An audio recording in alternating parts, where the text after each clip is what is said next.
하나님 말씀 같이 보겠습니다. 하나님 말씀 열왕기상 14장의 말씀입니다.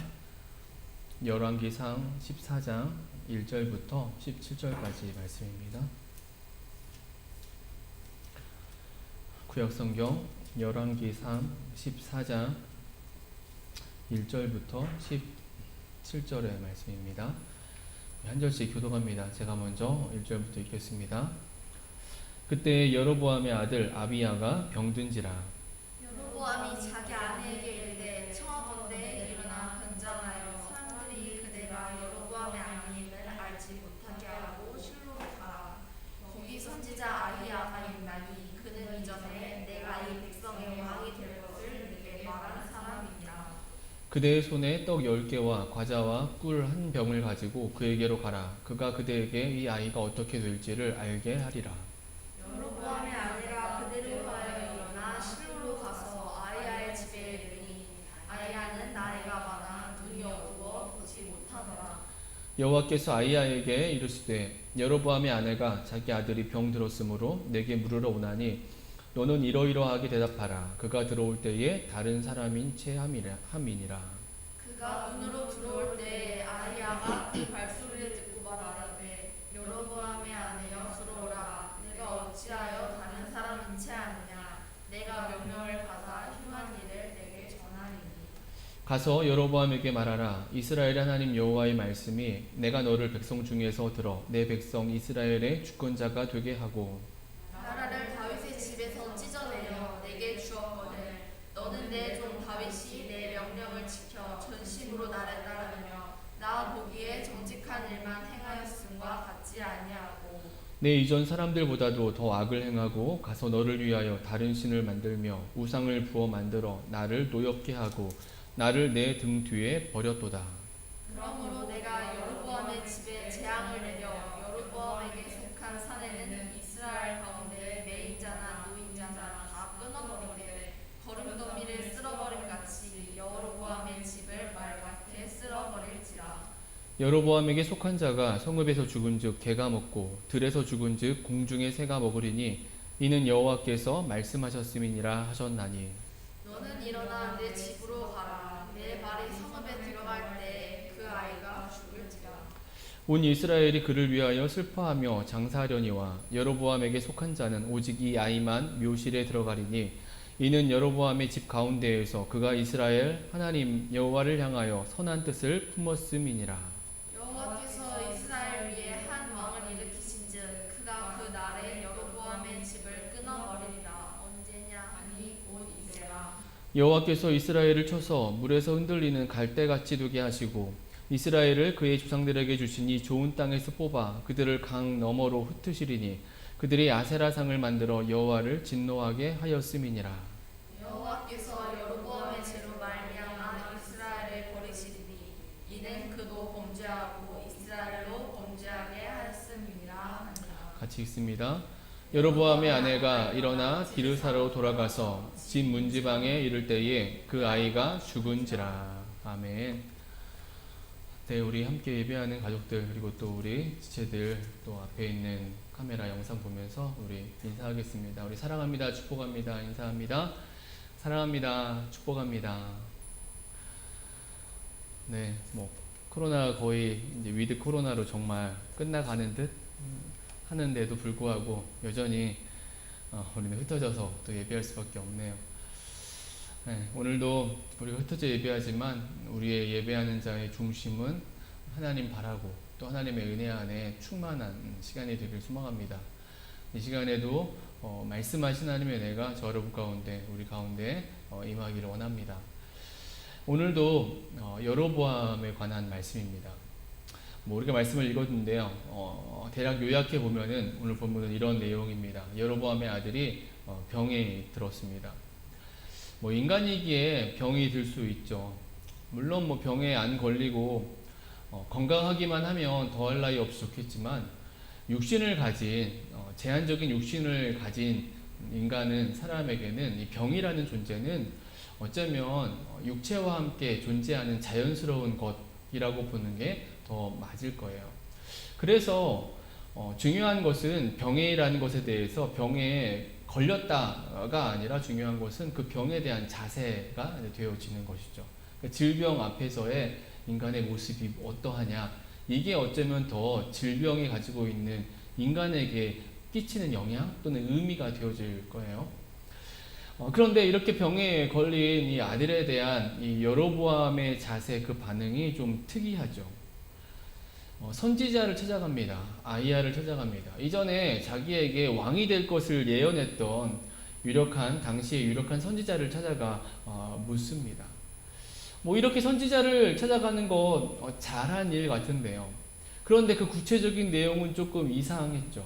그 이상한 것이 본인이 가지 않고 여로보암 자신이 가지 않고 다른 사람을 보내는데, 아내를 보내는데 그것도 변장시켜서 보냈다라는 거였어요. 여러분, 이러한 여로보암의 이 모습은 이 여로보암의 상황과 처지를 보여주고 있는 모습이에요. 우리가 앞에서 말씀을 들어왔듯이 하나님 앞에서 하나님의 진심을 저버린 자의 모습, 그 모습을 오늘 본문의 여로보암이 보여주고 있는 것입니다. 아내를 보내는데 변장까지 하면서 보내고 있는 모습은 하나님 앞에서 부끄러운 자신의 모습, 무언가 진실하지 못한, 온전하지 못한 여로보암의 모습인 것을 이제 비춰주고 있다라는 것이죠. 이렇게 했지만 하나님은 다 알고 계시죠. 선지자 아히야에게 여로보암의 아내가 올 것을 말씀해 주시고 또 어떻게 무엇을 말씀하실지를 이렇게 알려주셨습니다. 사실 이 하나님께서 주시는 이 말씀이 오늘 우리가 듣고자 하는 말씀의 주제와 연관된 본문의 핵심이 되는 구절인데요. 이렇게 말씀을 해 주십니다. 우리 10절, 11절 말씀 우리 같이 한번 읽겠습니다. 10절, 11절 같이 읽습니다. 그러므로 내가 여로보암의 집에 재앙을 내려 여로보암에게 속한 사내는 이스라엘 가운데 매인자나 노인자나 다 끊어버리되 거름더미를 쓸어버림같이 여로보암의 집을 말갛게 쓸어버릴지라. 여로보암에게 속한 자가 성읍에서 죽은즉 개가 먹고 들에서 죽은즉 궁중의 새가 먹으리니 이는 여호와께서 말씀하셨음이니라 하셨나니. 결국 이 여로보암의 아내는, 여로보암은 무서운 심판, 하나님의 심판 메시지를 듣게 되었다라는 것이죠. 여로보암에게 속한 자는 매인자나 노인자 누구든지 다 끊어버림 당한다는 거예요. 거름더미에 쓸어버림 같이 다 말갛게 쓸어버릴 것이다. 다 죽어서 더 이상 그 가문이 이어져 갈 수 없다라고 말씀하신 것이죠. 그리고 실제 이러한 심판에 맞게 여로보암의 이 병든 아들은 죽을 것을 예언받죠. 그리고 여로보암의 아내가 집에 돌아갈 때 그 아이가 죽음으로 오늘 본문은 내용이 맞춰지고 있습니다. 오늘 여로보암의 아들에 관한 이 말씀인데요. 오늘 이 본문의 말씀이 우리에게 들려주고자 하는 메시지, 은혜는 무엇일까요? 앞에서도 나누었지만 여로보암은 이미 하나님의 진심을 저버린 자로서 하나님의 진노의 대상이 된 자죠. 오늘 본문 7절 9절에서도 분명하게 말씀해 주고 있어요. 7절부터 9절 말씀 우리 같이 한번 읽습니다. 가서 여로보암에게 말하라. 이스라엘의 하나님 여호와의 말씀이 내가 너를 백성 중에서 들어 내 백성 이스라엘의 주권자가 되게 하고 나라를 다윗의 집에서 찢어내어 내게 주었거늘 너는 내 종 다윗이 내 명령을 지켜 전심으로 나를 따르며 나 보기에 정직한 일만 행하였음과 같지 아니하고 내 이전 사람들보다 더 악을 행하고 가서 너를 위하여 다른 신을 만들며 우상을 부어 만들어 나를 노엽게 하고 나를 내 등 뒤에 버렸도다. 은혜로 왕이 된 자, 하나님 나라를 향한 하나님의 그 새로운 중심을 부여받은 자가 그 시작부터 자기 임무대로 하나님 말씀을 어기고 그래서 명백하게 하나님 나라의 그 시작을 무너뜨린 자, 그래서 대대로 악한 자의 표본이 되어진 자가 여로보암이었다라는 거예요. 여러분, 그래서 우리는 사실 그 장면에서만 보아도 여로보암을 통해서 받을 수 있는 은혜, 메시지 더 이상 없을 것 같다라는 생각이 들죠. 하나님의 진심을 저버렸는데 무엇을 더 기대할 것이 그에게 있겠느냐라는 거예요. 여러분, 그런데도 불구하고 이 여로보암에 관한 말씀이 계속 이어서 들려지고 있다는 거예요. 오늘 본문을 통해서도. 이렇다는 것은 오늘 본문에 이 여로보암의 아들의 병에 관한 오늘 본문의 이 말씀, 분명 하나님께서 하나님 나라를 운영해 가시면서 보여주시고자 하는 의도하신 메시지가 있음을 우리가 알아야 된다라는 것입니다. 사실 지난주도 이런 의미 속에서 지난주의 말씀의 은혜를 우리가 나누었었습니다. 기억하시겠지만 유다에서 온 선지자에 대한 그 말씀, 다시금 여로보암을 향해서 북이스라엘, 새롭게 시작된 이스라엘 향해서 오직 말씀대로여야 된다. 오직 말씀대로 이것을 가르쳐 주시기 위함이었다고 우리가 지난주에 말씀을 나누었어요. 여러분, 그런데 오늘도 더하여지는 이 본문의 말씀, 어떤 의미가 담겨져 있는 것일까요? 오늘 말씀의 제목입니다. 하나님이 주시는 기회가 있다. 하나님은 기회를 주신다. 그러니까 하나님이 주시는 기회인 것입니다. 여로보암처럼 하나님 나라를 향한 하나님의 진심을 저버린 자에게도 하나님은 돌이킬 기회를 주신다는 것을 보여주고 있어요. 그러니까 하나님 나라를 향한 하나님의 중심인 것이지요. 하나님 나라, 그 나라의 백성을 향한 하나님의 진심인 것입니다. 그럼에도 기회를 주신다. 그럼에도 불구하고 기회 주신다. 왜 오늘 본문이 병에 관련된, 그리고 그로 인해 주어지는 이 말씀이 왜 이러한 기회에 대한, 하나님이 주신 기회에 대한 말씀이라고 우리가 생각할 수 있을까요? 우리가 앞에서 읽었던 하나님께서 선지자 아이야에게 전하게 하신 그 말씀 때문이에요. 여로보암의 아내에게 전하게 하신 그 말씀, 10절, 11절의 말씀입니다. 제가 한 번만 더 다시 읽어보겠습니다. 그러므로 내가 여로보암의 집에 재앙을 내려 여로보암에게 속한 산에는 이스라엘 가운데 매인자나 노인자나 다 끊어버리되 거름더미를 쓸어버림같이 여로보암의 집을 말갛게 쓸어버릴지라. 여로보암에게 속한 자가 성읍에서 죽은 줄 개가 먹고 들에서 죽은 줄 공중의 새가 먹으리니 이는 여호와께서 말씀하셨음이니라. 좀 전에 언급했지만 여로보암은 이미 버림받은 자가 되었어요. 그 대표적인 증거 사건이 유다에서 온 한 선지자의 예언, 심판의 예언이었죠. 앞에서 읽었는데 13장 2절의 말씀이었습니다. 13장 2절 말씀 보시면 하나님의 사람이 제단을 향하여 여호와의 말씀으로 외쳐 이르되 제단아 제단아 여호와께서 이와 같이 말씀하시기를 다윗의 집에 요시아라 이름하는 아들을 낳으리니 그가 내 위에 분향하는 산당 제사장을 내 위에서 제물로 바칠 것이요 또 사람의 뼈를 내 위에서 사르리라 하셨느니라 하고. 그러니까 여로보암이 보란듯이 만든 이 제단, 베델에 세워진 새로운 제단, 하나님의 이름을 빌어서 금송아지 형상을 만들고 임으로 제사장을 세우고 절기의 날짜까지 바꾸면서 그렇게 세운 이 제단이 무너뜨려질 것이다 라고 이렇게 선포된 것이죠. 이 선포는 여로보암을 향한, 또 여로보암과 함께 새롭게 시작된 북이스라엘을 향한 하나님의 준엄한 심판이었다라는 거예요. 심판이 선포된 것이죠. 그런데 우리가 좀 생각해야 될 것은, 이렇게 심판이 선포되었지만, 심판을 선포받았지만 아직 여로보암을 향한 직접적인 심판은 주어지지 않았다라는 사실이에요. 여러분, 그 신뢰가 지난주에 그렇게 배달의 제단이 무너뜨려질 거라는 무서운 예언이 있었음에도 불구하고 하나님께서 여로보암을 돌보시는, 심판하시지 않는 모습이었어요. 13장에 이런 사건이 있었습니다.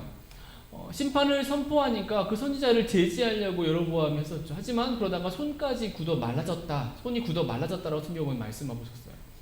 그러니까 예언자의 선포를 제지하려고 하다가 벌어진 일이니까 재앙인 거죠. 하나님이 진노하심인 거죠. 거봐라, 그래서 범죄하니까 하나님이 심판을 당한 거다, 이렇게 여로보암을 향해 이야기도 했을 법한데, 여러분, 우리가 말씀을 보았듯이 그 말씀을 심판을 선포한 선지자는 그 다음에 말없이 그 여로보암의 손을 고쳐줘요. 그냥 회복시켜주고 그리고 되돌아갑니다. 여로보암이 직접적으로 해를 받지 않았어요. 대신에 오히려 그 선포한 그 선지자가 그 이후에 말씀을 따르지 않아서 죽게 되는, 오히려 이상한 상황이 이제 전개되는 것이 13장의 말씀이었어요. 우리는 그 이상한 전개를 보면서 그 말씀의 의미가 오직 여호와의 말씀대로여야 된다라는 이 사실을 보여주기 위한 하나님의 뜻하심이라고 우리가 은혜를 나누었지만, 여하튼 하나님의 진심을 저버린 여로보암을 향한 하나님의 직접적인 심판은 주어지지 않았다라는 거예요. 여러분, 그런데 오늘 본문에 와서 오늘 본문의 사건을 통해서 여로보암을 향한 직접적인 심판이 주어지고 있다는 것입니다. 여러분, 이렇다는 것은 여로보암에게 기회가 있었음을 우리가 보게 된다는 것이죠. 기회. 하나님이 여로보암에게 기회, 돌이킬 기회를 주시고 계셨다라는 거예요. 여러분, 이 모습이 하나님 나라 안에 있는 기회의 의미입니다. 하나님 나라는 이러한 하나님이 주시는 기회, 은혜들이 있다는 거예요. 하나님은 연약한 인생, 어리석은 인생에게, 하나님 나라의 백성에게 이러한 은혜를, 기회를 베풀어 주신다라는 사실이에요. 오늘 본문에 병에 걸려 죽게 된 여로보암의 아들 아비야라고 하는데, 오늘 본문은 이 아비야를 이렇게 말씀하고 있어요. 13절의 말씀입니다. 우리 같이 읽습니다. 온 이스라엘이 그를 위하여 슬퍼하며 장사하려니와 여로보암에게 속한 자는 오직 이 아이만 묘실에 들어가리니 이는 여로보암의 집 가운데에서 그가 이스라엘의 하나님 여호와를 향하여 선한 뜻을 품었음이니라. 이 아들 아비야는 하나님을 향해 선한 뜻을 품은 자였다라는 거예요. 여러분, 이런 아들이 병이 들었어요. 그러면 적어도 여로보암이 취해야 되는, 자기가 해야 하는 그 행동은 무엇일까요? 아내를 변장시켜서 선지자에게 보낼 것이 아니라 자기 아들의 그 중한 병 앞에서 자신이 직접 선지자 앞에 나아가 회개하고 자신의 잘못을 돌이켰어야 했다라는 거예요. 즉, 아비야의 이 병듦은 일종의 하나님께서 여로보암에게 주시는 회개의 기회, 돌이킴의 기회였다라는 거예요. 그런데 여로보암은 그 기회마저도 저버렸고, 그래서 결정적으로 자신을 향한, 자신의 후손들을 향한 무서운 그 진노와 심판의 메시지를 받게 되어졌다는 것이죠. 여러분, 하나님 나라를 향한, 하나님 나라 안에 있는 하나님이 주시는 기회입니다. 어떠한 상황 속에서도 하나님은 당신의 백성들에게 기회를 주신다는 거예요. 돌이킬 기회를, 회복할 기회를 주신다는 거예요. 하나님 나라를 살아가는 하나님의 백성들인 저와 여러분이 우리가 반드시 기억해야만 하는 말씀이고 은혜입니다. 하나님 기회 주신다라는 사실이에요. 여러분, 이러한 기회, 정말 하나님 나라에 이 기회가 있음을 우리가 또 다른 인물을 통해서도 우리가 찾아볼 수 있어요. 여로보암과 같은 또 다른 버림받은 자의 또 한 명의 사람이 사울 왕이 그런 사람입니다. 잘 아시듯이 사울 역시 하나님의 은혜로 이스라엘의 초대 왕이 되는 은혜를 입은 자였어요. 하지만 여로보암처럼 이 사울도 자신의 그 안위를 위하려고 왕권을 유지하기 위해서 군사력을 이렇게 키웠고 백성들의 관심을 모으기 위해서 작은 전투를 사울이 벌이죠. 블레셋과의. 근데 그 작은 전투가 큰 전쟁이 되어버렸고, 그래서 큰 전쟁 앞에서 전쟁을 하게 됐는데 선지자 사무엘과 약속했는데 그 오는 것을 기다리지 못해서 자기가 제사를 드리는 범죄를 지었고, 그로 인해서 이 사울이 이제 버림받게 되어지죠. 여러분, 그 내용이 사무엘상 13장에 있는 말씀이에요. 13장 13절 14절에 이렇게 말씀합니다. 우리 같이 한번 읽겠습니다. 사무엘상 13장 13절 14절 같이 읽습니다. 사무엘이 사울에게 이르되 왕이 망령되이 행하였도다. 왕이 왕의 하나님 여호와께서 왕에게 내리신 명령을 지키지 아니하였도다. 그리하였더라면 여호와께서 이스라엘 위에 왕의 나라를 영원히 세우셨을 것이거늘 지금은 왕의 나라가 길지 못할 것이라. 여호와께서 왕에게 명령하신 바를 왕이 지키지 아니하였으므로 여호와께서 그의 마음에 맞는 사람을 구하여 여호와께서 그를 그의 백성의 지도자로 삼으셨느니라 하고, 왕에서 이제 버림받았다. 하나님이 버리셨다. 하나님께서 명하신 명령을 지키지 않아서, 말씀대로 하지 않아서 버림을 받았다라는 거예요. 사울이 버림을 받은 것입니다. 그런데 놀라운 사실은 이런 사울 왕에게 이 13장에서 버림받았는데 15장에서 하나님은 다시 사명을 주신다라는 거예요. 여러분, 그것이 아말렉을 진멸하라는 사명이었어요. 사무엘상 15장 2절 3절에 이렇게 말씀합니다. 만군의 여호와께서 이같이 말씀하시기를 아말렉이 이스라엘에게 행한 일 곧 애굽에서 나올 때에 길에서 대적한 일로 내가 그들을 벌하노니 지금 가서 아말렉을 쳐서 그들의 모든 소유를 남기지 말고 진멸하되 남녀와 소아와 젖먹는 아이와 우양과 낙타와 나귀를 죽이라 하셨나이다 하니. 이미 13장에서 버림받고 책망받은 사울인데 다시 15장에 특별한 사명을 부여받고 있다는 거예요. 여러분, 이것은 기회인 거예요. 기회인 것입니다.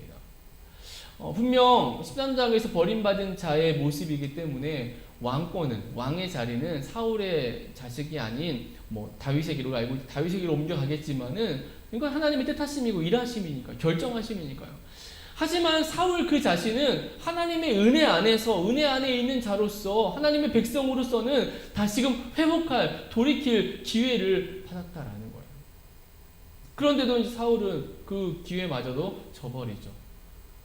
기회를 얻은 자가 그래서 그대로 말씀을 행해야 되는데 진멸해야 할 아말렉 사람을 살려두고 그의 소유물들과 짐승들도 남겨두고 그로 인해서 사울이 온전한 심판, 하나님의 심판을 받게 되는 것이죠. 그러면서 들려지는 중요한 말씀이 사무엘상 15장 22절, 23절의 말씀이에요. 우리가 잘 아는 것이죠. 여호와께서 번제와 다른 제사를 그의 목소리를 청종하는 것을 좋아하신 같이 좋아하시겠나이까. 순종이 제사보다 낫고 듣는 것이 순양의 기름보다 나으니. 순종이 낫다. 여러분, 이러한 사울의 모습 보면은 정말 똑같아요. 똑같습니다. 초대왕 사울이 걸어간 길과 새로운 이스라엘, 북이스라엘의 왕으로 세워진 여로보암이 걸어간 길이 같아요. 그런데 분명하게 우리가 볼 수 있는 것은 그 같은 삶 안에 하나님 나라의 의미 안에서 하나님은 그들에게 버림받고 책망받은 그들에게 기회를 주셨다라는 것이죠. 범죄한 인생에게 회복의 기회를 주시고 그 기회를 통해서 하나님 나라가 온전해지기를 바라셨다라는 거예요. 오늘 본문을 통해서 우리가 붙잡아야 하는 은혜입니다. 오늘 우리가 살아가는 오늘의 시대, 오늘 우리가 살아내야 하는 하나님 나라도 역시 동일합니다. 하나님이 주시는 기회가 있다는 거예요. 기회가 있습니다. 우리는 온전치 못합니다. 그래서 우리는 실수하고 범죄하며 살아갑니다. 하나님의 백성답게 살아가겠다라고 다짐하고 한 주를 시작하지만 한 주의 끝 마무리는 금요일, 토요일이 되면은 내가 과연 어떻게 살았는가? 내가 하나님의 말씀대로 살았나? 내가 순간순간에 그 선택과 결단 속에서 하나님이 정말 기뻐하시는 것을 선택과 결단했는가?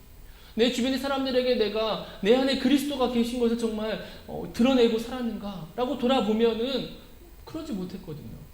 그냥 내가 편하기를 원했고 내 욕심이 채워지기를 바랬고 내가 잃어버린 것들에 대해서 안타까워하며 살았던 것이 한 주였던 것을 보게 되는 것입니다. 그런데 그럼에도 불구하고 하나님은 우리에게, 연약한 인생에게 기회를 주신다라는 사실이에요. 그럼에도 불구하고 다시 사명을 주시고 주어진 상황과 문제들 속에서 여전히 하나님 의지하고 바라고 구하게 하신다라는 거예요. 하나님 나라를 향해 꿈꾸면서 일하게 하시고 삶에 발생한 어떤 문제들, 고난들을 통해서 오히려 유일한 구원자이신 하나님 바라보게 하시고 붙들게 하신다라는 거예요. 여러분, 이게 하나님의 은혜인 것입니다. 이게 하나님의 백성됨의 그 실제적인 유익인 것이죠. 그럼에도 우리에게 기회를 주시고 은혜를 주신다는 거죠. 지난 주간에 큐티 본문 말씀이 시편 119편의 말씀들이었습니다. 시편 119편은 가장 긴 장이죠. 176절이나 되는 그 장인데요. 그 말씀들을 잘라가지고 며칠 동안 이렇게 걸쳐서 묵상을 했어요. 여러분, 119편의 말씀 잘 알고 계시지? 그 말씀의 주제는 하나예요. 말씀입니다. 말씀. 하나님의 말씀. 이게 시편 119편이 쭉 이야기하는, 반복돼서 이야기하는 말씀. 그래서 사실 며칠 동안 계속되는 이 119편의 말씀을 매일 큐티하는 것이 솔직히 쉽진 않았어요. 쉽지 않았습니다. 그런데도 불구하고 아침마다 그 반복되는 말씀에 대한 시편 기자의 말씀을 읽으면서 분명하게 보게 되고 도전받는 것은 바로 이거였어요. 그 시편 기자의 말씀에 대한 확신, 말씀에 대한 확신이었습니다. 그러니까 그 시편 기자는 계속 고백하고 있는데 뭐 다른 거 얘기하지 않아요. 말씀, 오직 말씀. 하나님의 말씀이 자신에게 구원이었고, 자신에게 위로였고, 자신에게 승리였고, 그것이 진리였고, 그것이 은혜였고, 자신의 삶의 모든 것이라는 것을 구구절절 계속해서 이야기하고 있었어요. 저는 그 말씀들을 반복해서 보게 되면서 또 말씀, 또 말씀, 또 말씀. 하지만 그러는 중에 하나님이 나에게 기회를 주시는구나 라는 은혜를 받았습니다. 하나님이 나로 하여금 다시금 하나님의 말씀 앞에 나아가라는 거구나. 하나님의 말씀을 붙잡고 누리라는 거구나. 하나님의 말씀이 능력이고 유일한 은혜요 진리인 것이 진짜인 것을 확신하고 그 은혜 안에 거하라는 것이구나. 여러분, 하나님은 하나님의 백성들에게 기회를 주신다는 거예요. 어떠한 방식으로든, 어떠한 형태로든. 우리의 삶이 좀 부족하고 좀 무너져 있을지라도 오히려 그 순간에 하나님은 기회를 주시는 것입니다. 하나님은 하나님 백성의 삶을 외면치 않으십니다. 기회를 주세요. 부족해도, 문제 있어도, 실수해도, 물론 그에 대한 대가를 지게 하시면서도 분명한 사실은 당신의 백성을 사랑하셔서 여전히 돌이킬, 회복할 기회를 주신다라는 사실이에요. 오늘 본문은 여로보암을 대하시는 이 하나님의 중심, 하나님 나라 안에서 하나님께서 행하시는 그 하나님의 모습을 우리에게 단적으로 들려주고 있는 메시지라는 사실이에요. 오늘도 마찬가지입니다. 오늘 저 여러분의 모습, 우리에게 주시는 기회들이 있어요. 말씀이 부족합니까? 하나님 말씀을 읽을 기회를 주고 계세요. 기도를 하지 않았습니까? 기도할 기회를 주고 계세요. 무언가 우리의 삶에 하나님이 보시기에 부족하고 우리가 연약했고 우리가 실수했고 그래서 어쩌면 더 굳어져 버린 우리의 강팍한 마음처럼 보일지라도 하나님은 우리에게 기회를 주고 계신다라는 거예요. 다시금 하나님이 우리에게 주시는 이 기회, 돌이킬, 회복할 이 기회, 은혜 앞에 설 기회들을 붙들고 나가는 저와 여러분이 되어지길 소망합니다. 벌써 4월이 이제 시작되었습니다. 이 4월을 시작하면서 우리의 중심이, 우리의 영성이 하나님 나라 안에 있는 이 기회, 하나님이 주신 기회를 붙들고 다시 서는 은혜가 있어지길 소망합니다. 오늘 하루, 지난 달에 우리의 모습을 돌아보면 좋겠어요. 돌아보시면서 내 안에 부족했던 거, 근데 이미 한 달이 지나가 버렸어요. 그래서 어쩌면 더 굳어져 버린 그런 마음일 수 있는 내 모습, 그 모습을 돌아보시고 하나님이 나에게 기회를 주심을 알고 이 기회를 붙들고 다시금 회복하고 하나님의 백성의 모습으로 하나님 나라 여전히 꿈꾸며 소망하며 바라며 한 발 한 발 내딛고 나가는 그런 믿음의 삶을 살아가는 저 여러분, 우리 그 공동체 교회가 되어지게 되길 주님의